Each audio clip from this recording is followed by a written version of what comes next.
একটা মাস আসলে মানুষ তুলনামূলকভাবে ঝগড়া কম করে। কোন মাস? আমি কিন্তু বলি নাই, আপনারাই বলেছেন। শুধু একটু ভাবেন একটা মাস আসলে মানুষ তুলনামূলকভাবে ইবাদতের দিকে মনোযোগ হয়।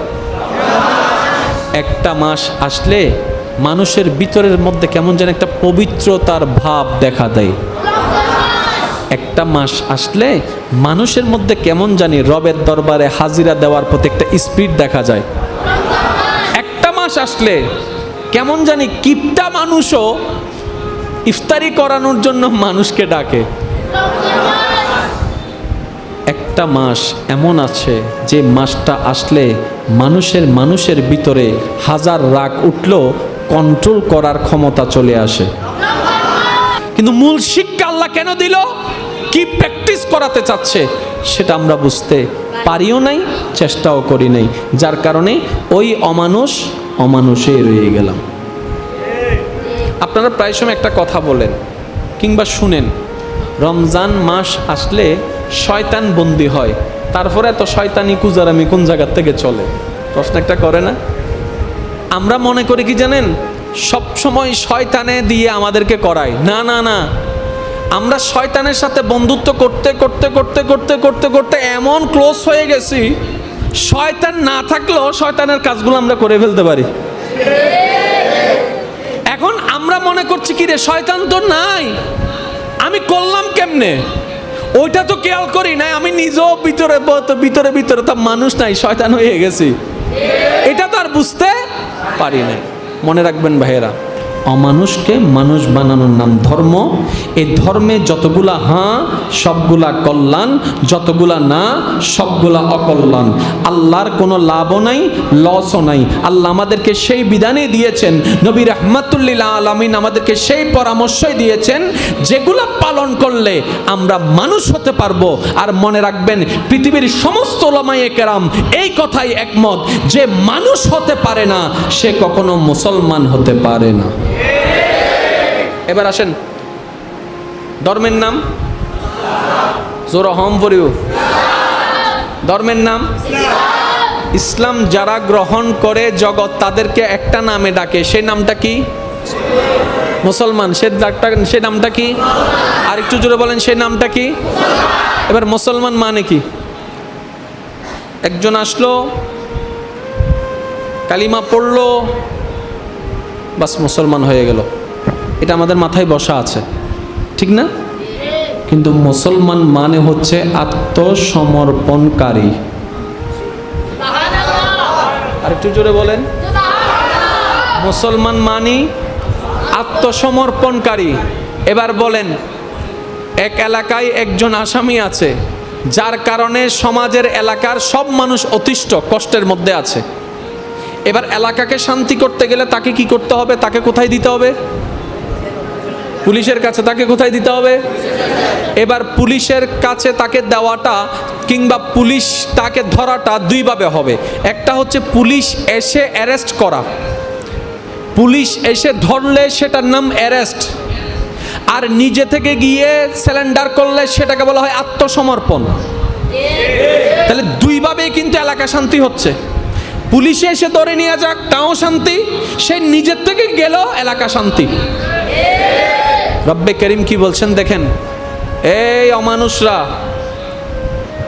মুসলিম হয়ে যাও, মানে আমি আল্লাহর কাছে আত্মসমর্পণ করো।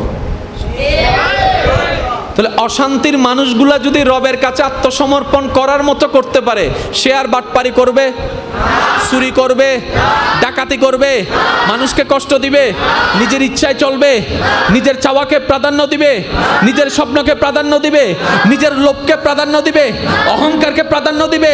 আমরা যদি মুসলিম শব্দের গুরুত্ব বুঝতে পারতাম, তাহলে মাথায় মনে বসে যেত, আমি তো আমার রবের কাছে আমার স্বপ্নকে, আমার ইচ্ছাকে, আমার চাওয়াকে, আমার পাওয়াকে, আমার মনকে, আমার চিন্তাকে, আমার রাগকে, আমার অহংকারকে, আমার হিংসাকে, আমার স্বপ্নকে, আমার জ্ঞানকে, আমার যোগ্যতাকে, আমার হায়াতকে, আত্মাকে, আমার দেহকে, আমার মনকে, আমার সমস্ত কিছু তো আমি সজ্ঞানে আমার রবের কাছে আত্মসমর্পণ করে দিয়েছি। তার মানে আমার অহংকার করার কোনো অধিকার নাই, লোভ করার কোনো অধিকার নাই, আমিত্ব করার কোনো অধিকার নেই, হিংসা করার অধিকার নাই, ক্ষমতার বলে কারো জায়গা দখল করার কোনো অধিকার নাই, কারোর সাথে প্রেমের অভিনয় করে মন কষ্ট দেওয়ার, মন নষ্ট করারও কোনো অধিকার নাই। আমরা মুসলিম হয়েছি, মুসলিম বুঝি নাই, যার কারণে যে লাও জোরে বলেন না। এবার আসেন, যে মুসলিম হবে তার কাছে কি মানুষ কি আতঙ্কিত নাকি নিরাপদ? আপনারা বলেন না রে ভাই। যে মুসলিম হবে তার কাছে কি মানুষ আতঙ্কিত থাকবে না নিরাপদ থাকবে? কোনো মুসলিম কি কারোর জন্য বিপদ হতে পারে? কোনো মুসলিম কি কারোর জন্য কষ্টের হতে পারে? কোনো মুসলিম কি কারোর জন্য আপনার আযাব হতে পারে? আমাদেরকে দেখলে মুসলিম আর মনে হবে না। মুসলিম যদি দেখতে মন চায়, সিদ্দিকে আকবরের জীবনী দেখেন। মুসলিম যদি সত্যিকার প্র্যাকটিক্যাল দেখতে মন চায়, ফারুকে আজমের জীবনী দেখেন, ওসমান গনির জীবনী দেখেন, মৌলা আলীর জীবনী দেখেন, হাসান ও হুসাইনের জীবনী দেখেন, সাহাবায়ে কেরামের জীবনী দেখেন, তাবিঈনদের জীবনী দেখেন, তবে তাবিঈনদের জীবনী দেখেন, আউলিয়ায়ে কেরাম সালিহিনদের জীবনী দেখেন। ওনাদের জীবনী দেখে মুগ্ধ হই বলে তো আমরা মন না চাইলেও ওনার জীবনী দেখে ওনাদের সুবহানাল্লাহ অটোমেটিক মন থেকে বের হয়ে যায়। এবার আমি আপনাদেরকে বলি, আপনারা নিজেরাই সাক্ষী দিবেন, মাঝে মধ্যে আমাদের ফ্যামিলিগত কথা চলে কি চলে না? কখনো এ পর্যন্ত আপনার আমাদের কোনো ব্যক্তিগত ফ্যামিলির কারো ব্যক্তির কোনো কথা শুনে আমাদের মুখ থেকে অটোমেটিক সুবহানাল্লাহ আসছে? সত্যি করে বলেন আসছে? কিন্তু আল্লাহর কোনো প্রিয় বান্দার কোনো ঘটনা যদি কারো মুখ থেকে শুনি, আমরা এমন আশ্চর্য হয়ে যাই, অটোমেটিক চলে আসে সুবহানাল্লাহ। তার হাজারটা ধরনের একটা ধরন আমি আপনাদেরকে বলি, তাহলে ইসলাম জিনিসটা আমাদের বুঝতে সহজ হবে। মনোযোগ আছে? বিরক্ত হচ্ছে? 3-4 জন মুরব্বী বসে আছে, আশেপাশে যদি যুবক ছেলেরা একটু লাফালাফি করে, মুরব্বীরা কি বলবে?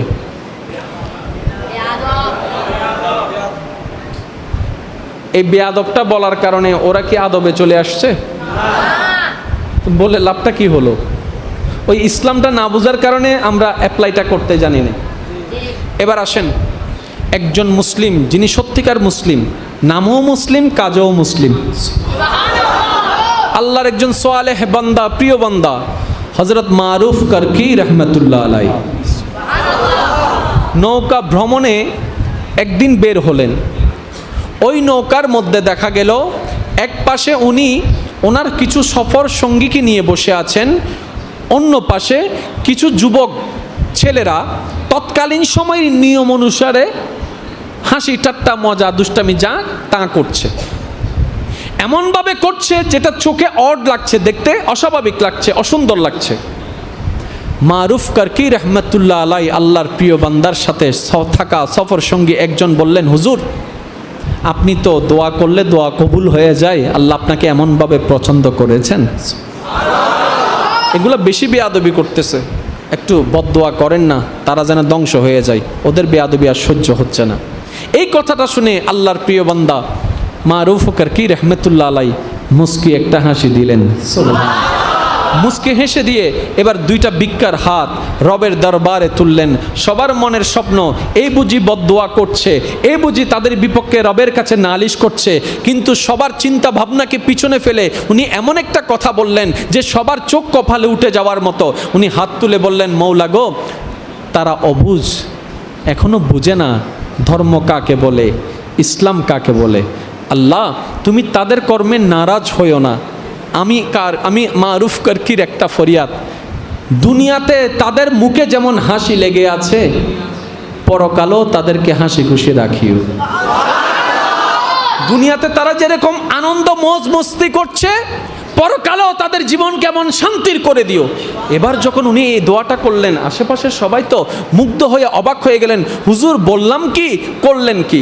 এক দুই কান হতে হতে এই কথাটুকু ওদের কানের মধ্যে চলে গেল। মনে রাখবেন, কখন কার কিভাবে হেদায়েত হয়ে যায় বলা যায় না। যখন ওই যুবকদের কাছে এমন বার্তাটা পৌঁছে গেল যে একজন প্রিয় বান্দা তোমাদের পক্ষ হয়ে এত বেয়াদবি দেখার পরও তোমাদের জন্য আল্লাহর কাছে মাগফিরাতের দোয়া করছে, রহমতের দোয়া করছে।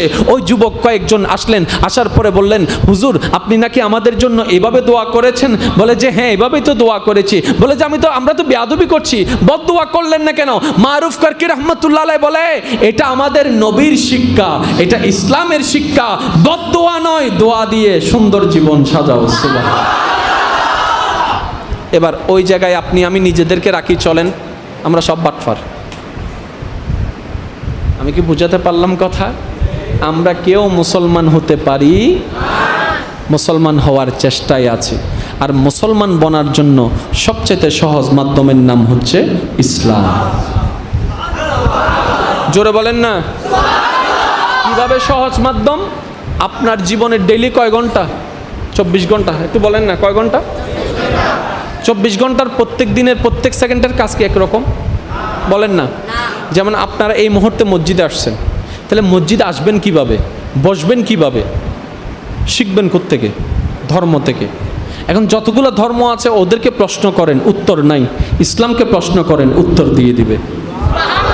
এবার আপনার কাজ শেষ, আপনি বের হবেন, কিভাবে বের হবেন, নিয়ম কি? ইসলাম উত্তর দিয়ে দিবে। কোন পা দিয়ে আগে জুতা পরবেন, কোনো ধর্মে উত্তর নাই, ইসলাম ধর্মে উত্তর আছে। সেজন্য ইসলামকে বলা হয় কোড অফ লাইফ।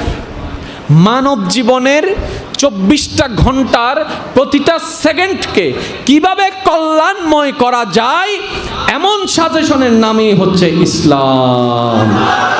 তাহলে রোজা থেকে আমরা কি শিখব? আল্লাহর ভয়টা শিখব, আল্লাহকে ভয় করে ধৈর্য ধরাটা শিখব। পাপ কাজকে যেরকম রমজান মাসে ওভারকাম করতে পারি, ওই শিক্ষাটা রমজান থেকে শিখে বাকি 11 মাসকে মনের মধ্যে কন্ট্রোল করব। আল্লাহ বুঝার তৌফিক দান করুন।